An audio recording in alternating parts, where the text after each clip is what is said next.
සුබ දවසක් හැමෝටම. ඔයාලා හැමෝම ආදරෙන් පිළිගන්නවා මගේ channel එකට. අද හවස අහස හරිම ලස්සනයි. ඉතින් එළියට වෙලා අහස දිහා බලාගෙන ඉති කම්මැලිකම යන්නත් එක්ක ටී ටයිම් එකට මොන හරි හදාගත්තොත් හොඳයි කියලා හිතුණා. ඉතින් එන්නකෝ බලන්න මං අද මොනවාද හදන්න යන්නේ කියලා. අද මං අමුද්‍රව්‍ය 3කින් හදාගන්න පුළුවන් රස බිස්කට් එකක් හදන්නයි යන්නේ. මම මෙතන එක්ස්ට්‍රා ග්‍රෑම් 125ක් අරන් තියෙනවා. පිටි කෝප්ප එකයි කාලා. ග්‍රෑම් වලින් 160ක් විතර. සීනි කෝප්ප කාලා. ග්‍රෑම් 50ත් 60ත් අතර වගේ. එහෙනම් අපි දැන් බිස්කට් එක හදමු. මේක හදාගන්න හරිම ලේසියි. ඔයාලට කැමති නම් මේකට එක්ස්ට්‍රා වෙනුවට බටර් උනත් ගන්න පුළුවන්. බටර් ගත්තොත් ගොඩක් රහයි. ඉතින් ඔයාලා එක්ස්ට්‍රා ගත්තේ කාමර උෂ්ණත්වයේ ගානට ගන්න. ගොඩක් කූල් එකක් නැති, දිය වෙලක් නැති ගානට වගේ ගන්න ඕනි. මේ දවස්වල රස්නෙත් වැඩිනේ. ඒ නිසා එක්ස්ට්‍රා එක ඉක්මනට දිය වෙන්න බලනවා. මම මෙතන සීනි අරන් තියෙන්නේ හොඳට ග්‍රයින්ඩ් කරලා. එහෙනම් දැන් අපි එක්ස්ට්‍රා එකට සීනි ටික ටික එකතු කරගනිමින් හොඳින් මික්ස් කරගමු. ඔයාලට ඉතින් විස්ක් එක වෙනුවට බීටරේ වුණත් පාවිච්චි කරන්න පුළුවන්. මේ මිශ්‍රණය හොඳට ක්‍රීම් එකක් වගේ වෙනකම් මික්ස් කරගන්න ඕනේ. ඉතින් මම පටන් ගද්දිම කිව්වනේ මේ බිස්කට් එක හරිම ලේසියෙන් හදන්න පුළුවන් කියලා. අපිට oven එකක් නැති වුණත් ගෑස් ලිපේ හරි දර ලිපේ හරි වුණත් හදාගන්න පුළුවන්. බිත්තර කන්න අකමැති අයට වුණත් හොඳයි ඉතින්. මොකද මම මේකට බිත්තර එකතු කරගන්නේ නැහනේ. දැන් ඉතින් සීනි ටිකත් ඔක්කොම දාගෙන මිශ්‍රණය මේ වගේ හොඳට ක්‍රීම් එකක් වෙනකම් මික්ස් කරගත්තා මම.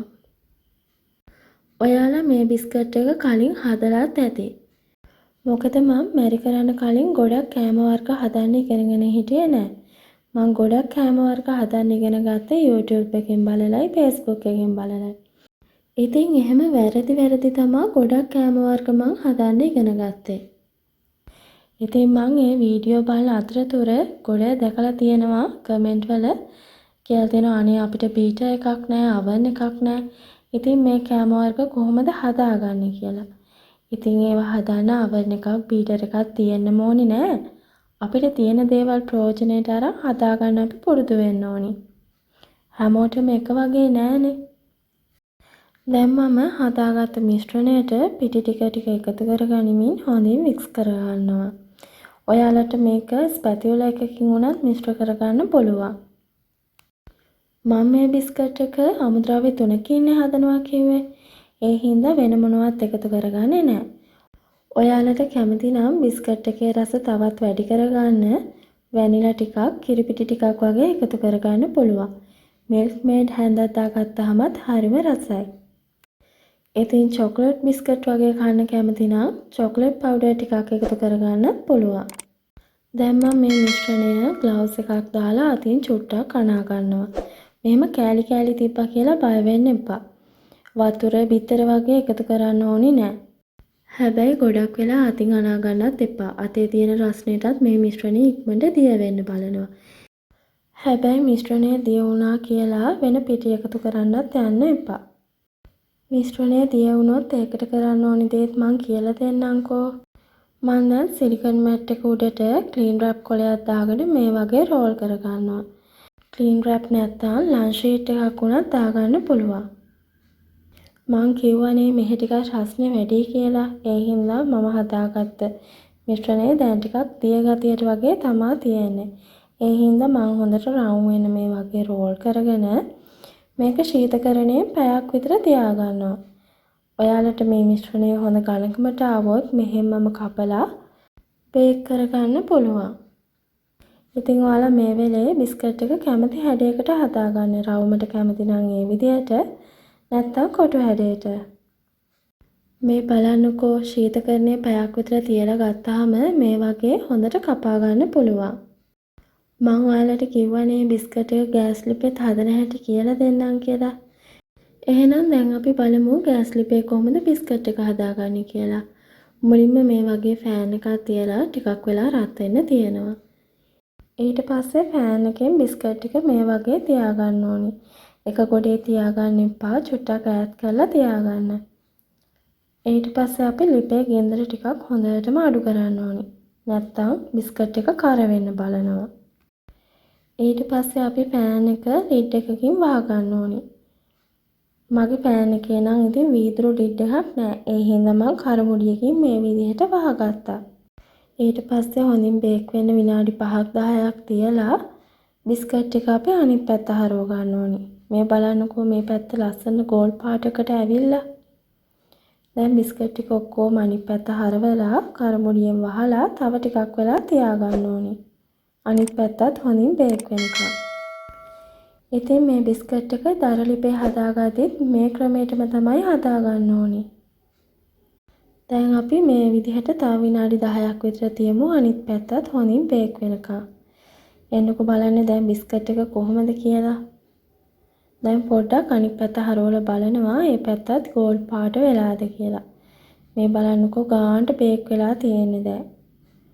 අපි දැන් මේ ටික ලිපෙන් බාගමු. මේ බිස්කට් එක රස වගේම තමයි හරිම සුවඳයි. ඒ වගේම තමයි කඩේ බිස්කට් වලට වඩා රසට හදාගන්නත් පුළුවන්. මේ බලන්නකෝ ගෑස් ලිපේ හදාගත්ත බිස්කට් එකේ ලස්සන. දැන් ඉතින් මම ඊටු ටික oven එකේ බේක් කරගන්න තමයි යන්නේ. මුලින්ම මම බේකින් ට්‍රේ එකට ඔයිල් පේපර් එකක් දාලා ලැහැත්ති කරගත්තා. ඉතින් ඔයාලා මේක බේක් කරන්න කලින් ෆ්‍රිජ් එකේම තියලා තියන්න, එළියෙම තියලා තියන්න එපා. ඉක්මනට දිය වෙනවා. මේ බලන්නකෝ දැන් ලස්සනට කැපෙනවා. ඉතින් ඔයාලා මේක ලස්සන හැඩයකට හදාගන්න. මම ඒක නම් හරියටම රවුමට ඇවිල්ලා නෑ වගේ. ඉතින් මේ බිස්කට් එක මේ විදිහට කපලා බේක් කරන්න ලැහැත්ති කරගන්නකම් මතක් කරලා ඔයාලා oven එක සෙල්සියස් අංශක 180ට විනාඩි 10ක් ප්‍රීහීට් වෙන්න දෙන්න. ඉතින් oven එකෙන් oven එකට උෂ්ණත්වයයි ටයිම් එකයි වෙනස් වෙන්න පුළුවන්.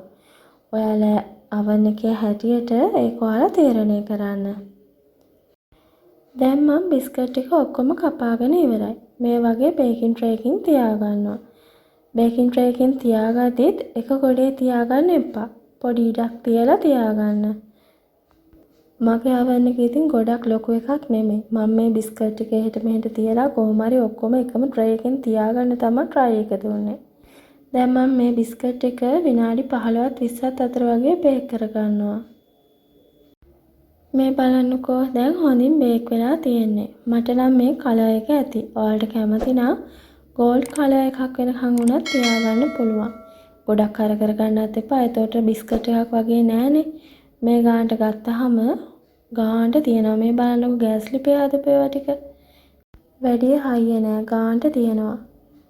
oven එකේ හදපු ඒවත් ඒ වගේ තමයි. මේ බලන්නකෝ. හයිය නෑ කැඩෙනවා.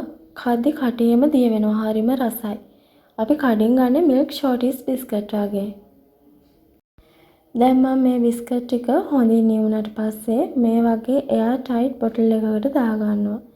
ඉතින් අපිට මේ විදිහට හදලා මාසයක් විතර වුණත් තියාගන්න පුළුවන්.